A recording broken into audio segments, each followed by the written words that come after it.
Dalam melakukan investasi, ada dua jenis investasi yang cukup populer, yaitu saham dan obligasi.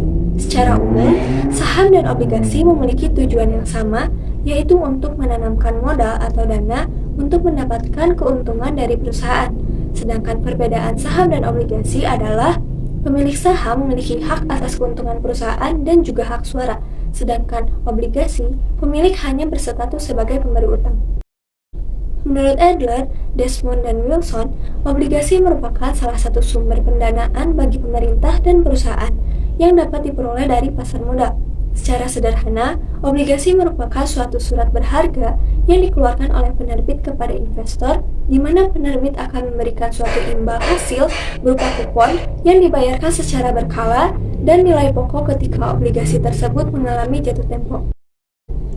Menurut Darmaji dan Fahrudin, saham adalah tanda penyertaan atau kepemilikan seseorang atau badan dalam suatu perusahaan atau perseroan terbatas.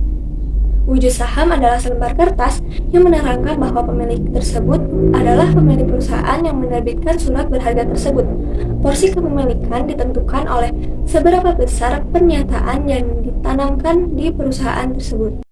Contoh obligasi yang diterbitkan di pemerintah. 1. Surat utang negara atau SUN. Obligasi ini diterbitkan pemerintah sebagai cara untuk mendanai defisit APBN. 2. Ada obligasi rekap atau OR, yaitu untuk mendukung program rekapitalisasi perbankan yang dilakukan oleh pemerintah. 3. Obligasi retail Indonesia atau ORI, yang memiliki tujuan sama dengan SUN, hanya saja obligasi ini memiliki nominal yang lebih kecil. 4. Surat berharga syariah negara atau SBSN, yaitu obligasi pemerintah yang dijalankan sesuai prinsip syariah Islam.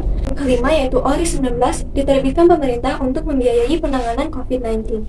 Contoh obligasi yang diterbitkan oleh korporasi atau perusahaan yang pertama yaitu ada obligasi yang diterbitkan oleh AB Sinarmas Multifinance Syariah di tahun 2020 yang memiliki jangka waktu 1 tahun dan memberikan kupon tetap. 2. Obligasi berkelanjutan. 3.